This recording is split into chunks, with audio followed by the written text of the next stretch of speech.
I thought it would be fun to take you guys with me through yet another spring audition season.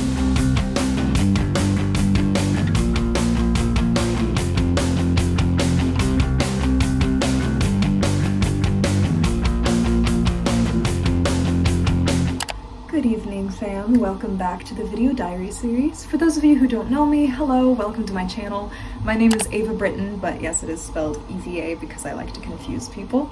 And I am a Christian college student in the performing arts, specifically in musical theater. And this will be the third year now that I've been auditioning around town professionally, in the sense that this is my third annual audition season where I'm auditioning for multiple companies, most of which would offer a paycheck for working with them if I were to get cast. So it's very exciting being a college student finishing up my sophomore year to be kind of semi-familiar now with kind of what it looks like to go through a true musical theater audition season. If you're new to musical theater or you aren't an active part of the musical theater community, audition season tends to be, at least where I live, around this springtime, where all of the companies in town are announcing their upcoming seasons, and people are posting audition postings, and people are rushing to sign up for a slot in person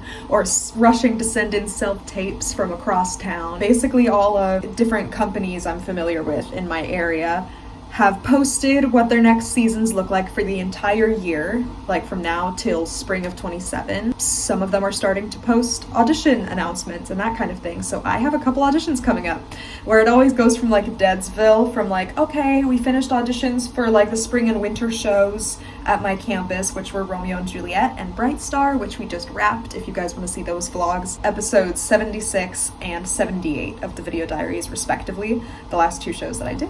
Very grateful. Now we're right back into audition season. So yeah, I thought it would be cool to take you guys through kind of what that looks like going through the audition season as someone who is inexperienced in that I'm just beginning my professional career in musical theater and I have yet to book a professional job, but that I'm familiar enough with it that I've auditioned for these companies before at least once each now, and I've been called back for things outside of places that are comfortable for me, like my university or the youth theater I grew up doing, where it's people that would pay me for it have called me back for different roles that I'm really? Me? That's pretty neat.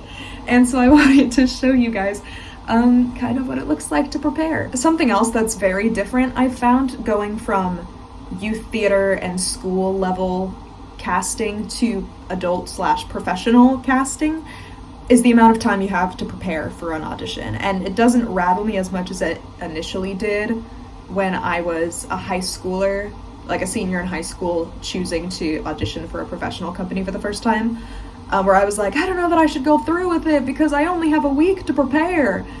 Guess what, honey?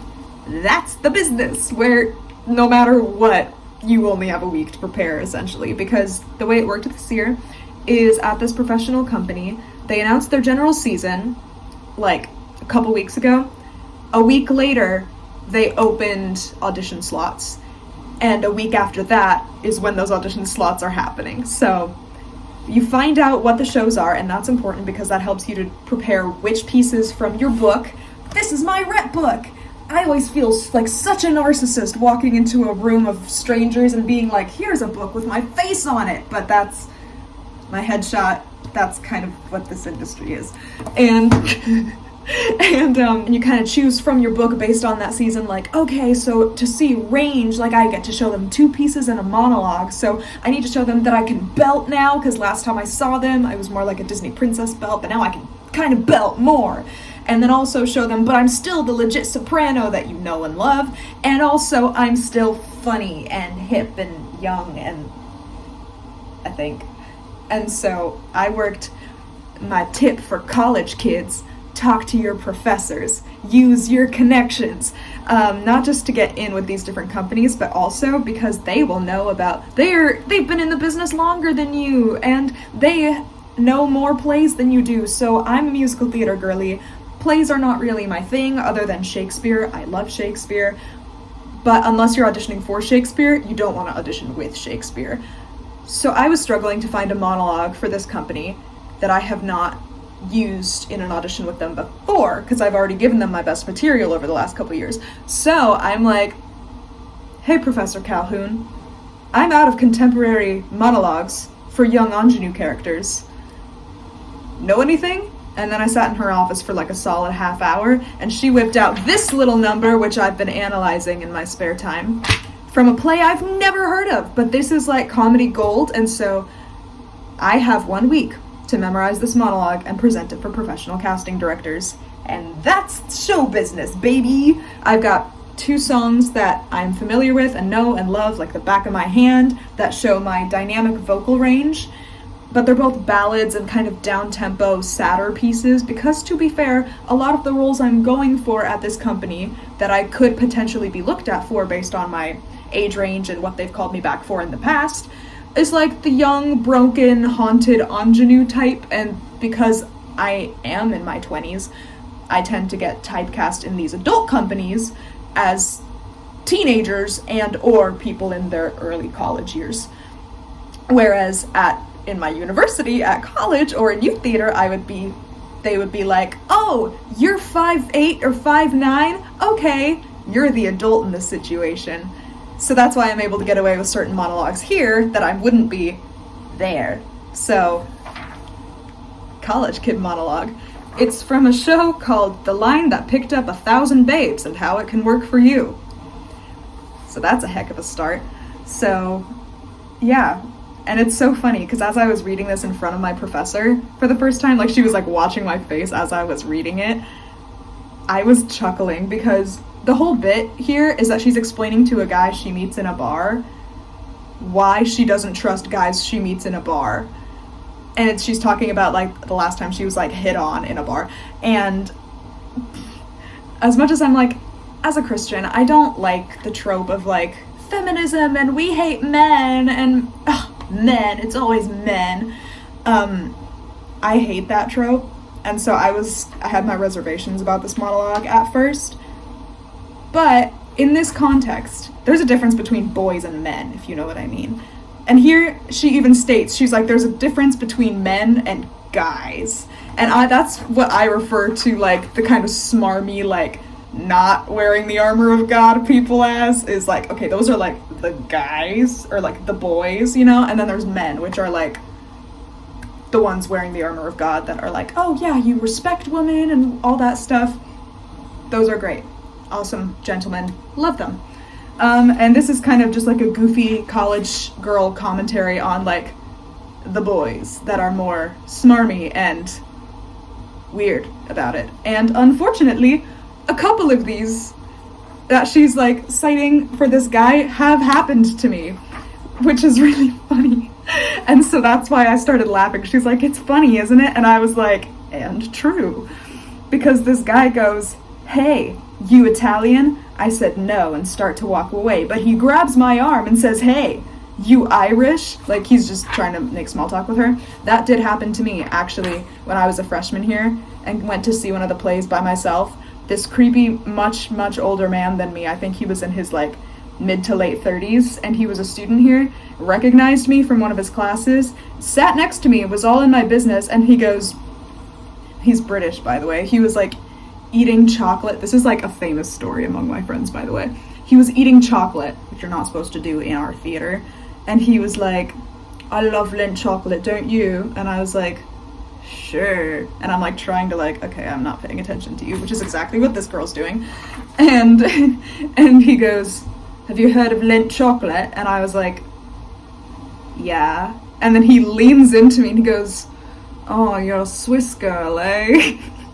So now my friends and I quote that all the time. And so when I saw like the, hey, are you Italian? No. Hey, you Irish? That's exactly what I thought of. So I think this one will be relatively easy for me to play into. It's just a matter of memorizing it, but I tend to memorize things quickly. So time to lock in. I just got back from my creative writing class, which normally is creative writing, but today they were talking about drama, and so the teacher was like, Eva, you could teach this part of the class, and Shakespeare, and ha ha ha. Anyway, but yeah, I was able to be productive somewhat since I last saw you regarding audition prep, so I want to show you what I've been doing. So something I like to do when I'm working on memorizing a monologue, but I'm like out and about or something, so like I had some downtime before class started because I got there a little early. I like to test how memorized I am by writing out the monologue by hand. And also it's scientifically proven that writing stuff by hand helps you to remember it better. So it kind of works both ways for memorization. So this is what I got, and I'm going to kind of compare and contrast with the actual monologue to see specific words. I was also able to head down to the school library and print out sheet music for one of the pieces, get a hole punch to put in my rep book, and I'm gonna go over it with my voice teacher in my lesson today to make sure that I mark it correctly, because that's something I made a mistake on at a previous audition. But you know what? You learn by trial and error. So just gonna run it by my teacher to make sure that I'm marking it correctly for the accompanist.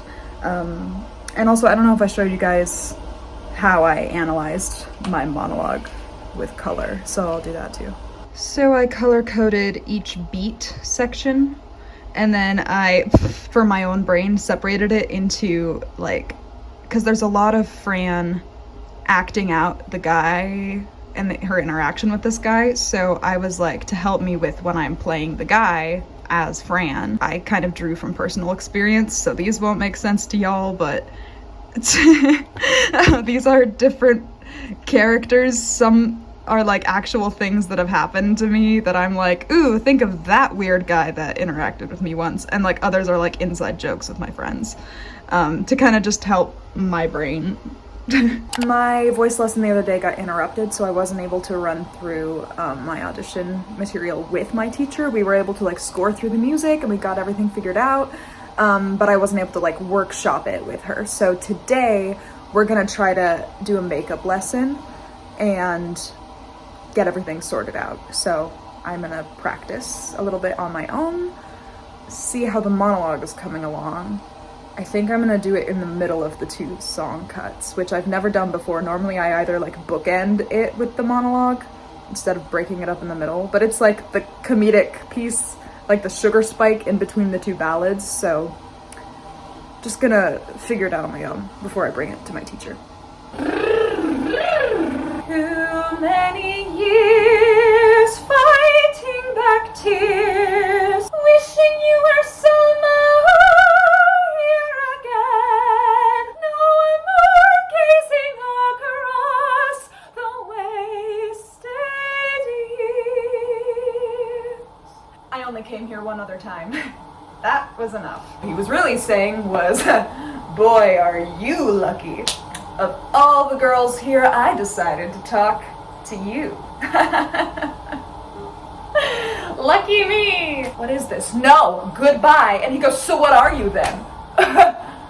Nothing. I'm nothing. And he goes, oh, I guess you're right. You're nothing. Ellen dragged me here tonight. And since then, I have this bias against guys I meet in bars. Maybe I shouldn't, but I do. There it is. Give him all your last month of vacation and all of the time you can spare. And then on the first day of classes, he acts like you're not even there. Then he doesn't know. Thank you. It's audition day, fam, and I'm feeling a bit jittery, but that might be a number of factors. I have anxiety, if you don't know, and so that might be part of it, as well as it's not morning anymore, it's 2 p.m., but I woke up late, so it feels like morning to me, so I finished my coffee fairly recently, and sometimes that doesn't help. So I kind of did that one to myself. And also it's cold in here, so you can see my hand is shaking just a little bit. So I think another part of it is like preparation always just makes me feel better, and I wasn't able to run my material as much as I wanted to this week, so I'm just gonna workshop it again today and see it, and like remind myself like, okay, yeah, I got this, like it'll be fine. Why can't the past just die? More memories, no more silent tears, no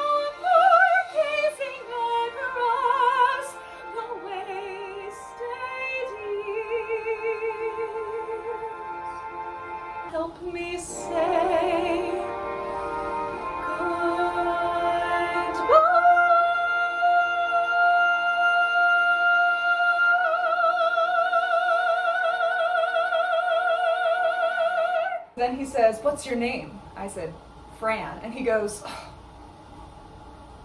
that's a beautiful name." Fran? The name my father gave me out of revenge I wasn't born a boy. Fran has a lot of things, but none of them is beautiful. So then he says, "Hey, you Italian?" "No." And I start to walk away, but he grabs my arm and he goes, "Hey, you Irish?" And then he smiled, this smile that really made him king of the mountain. This smile that said I was nothing because I wouldn't talk to him. Oh, this guy. Men are bad enough, but there is nothing worse than guys. He called me nothing. No, this Neanderthal, with the top two buttons of his shirt open to show that he had no chest hair, this guy, with his conceited, judgmental smile, called me nothing. Should that have bothered me? What he thought? Maybe not, but it did, so I left. If someone moves in round the corner and you want to show him you care, so you give him all your last month of vacation and all of the time you can spare, and then on the first day of classes he acts like you're not even there, then he doesn't know. He doesn't know. He'll never know what it means to be a friend.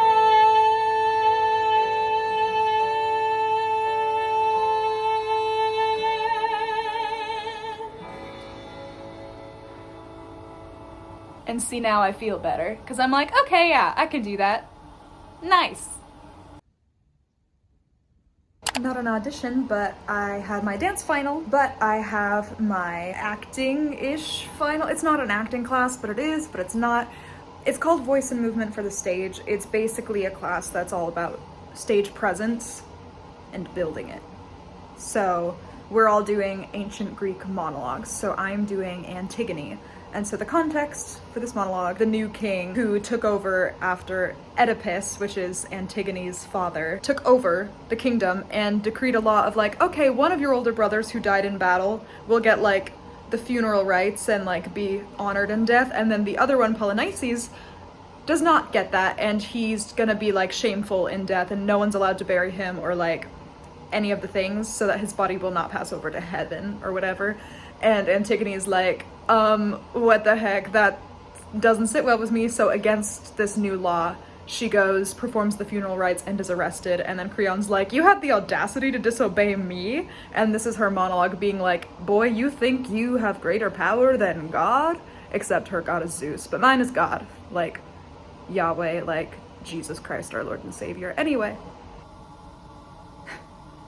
Yea, for these laws were not ordained of Zeus, and she who sits enthroned with gods below, justice, enacted not these human laws.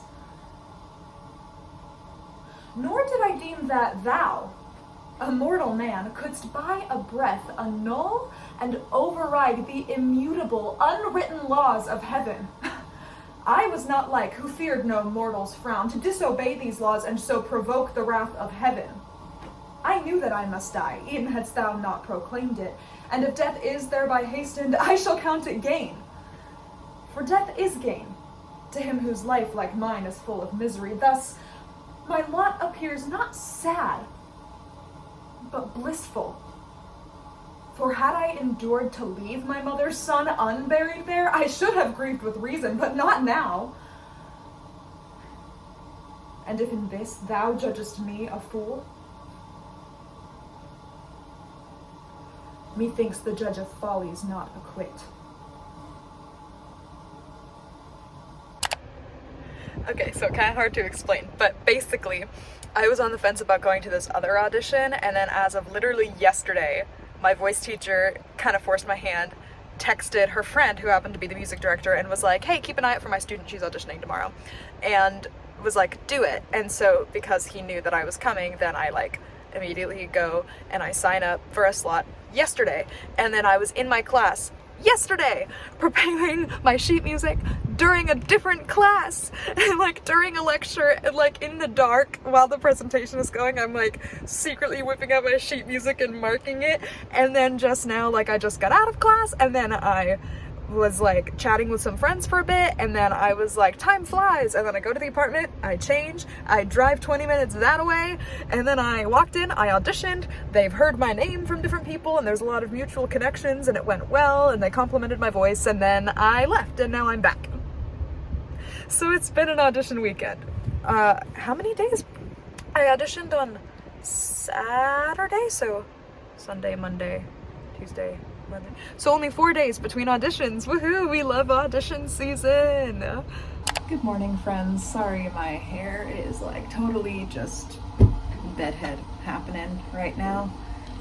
I've got my iced hazelnut latte that I made for myself, and I just wanted to catch up with you guys for a second really quickly. So I believe this is the episode where I was talking about audition stuff, and I was hoping to catch you up on how those auditions went, that kind of thing. But the primary reason for my channel is not to talk about theater, it's to talk about God, and specifically how God is working through my life. Even though this is the type of thing that I would ordinarily like to keep private as like a warning label, I ask that you respect that privacy, that the things that I'm sharing with you here, I'm keeping to minimal detail for a reason, and I hope and expect that you understand that desire for privacy, that the reason I started this video diary series was not to create a gossip column online about the people in my life or to overshare on the internet, but rather to explain how God is working in my life in case it can help anyone else who is struggling with similar things, because community is a big part of the Christian faith, and we're not meant to go through this life alone. The only details I'll be sharing are the ones which are like necessary to convey how God is working in my life. I am entering a season of my life where God is going to be doing a lot of growth in my heart. I wanted to just kind of set up that that's kind of the season of the video diaries it looks like we're going to be entering.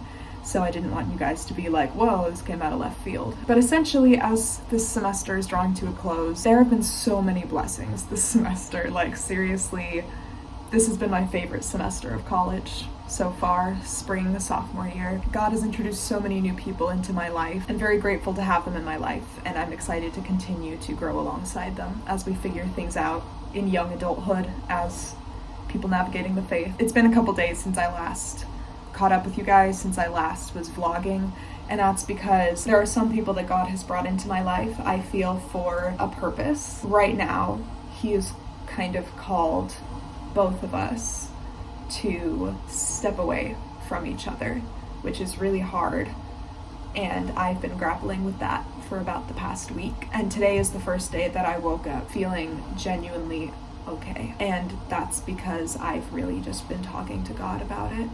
And at the end of the day, if it's God's will for us to be in each other's lives, we will be. And if it's not, it's because He's preparing the way for something even better that we don't understand yet. And that's still really hard to grasp. I just wanted to share that that's what I'm dealing with behind the scenes, so that you can understand kind of what a lot of the upcoming deep talks, I'm sure, will be about in this video diary.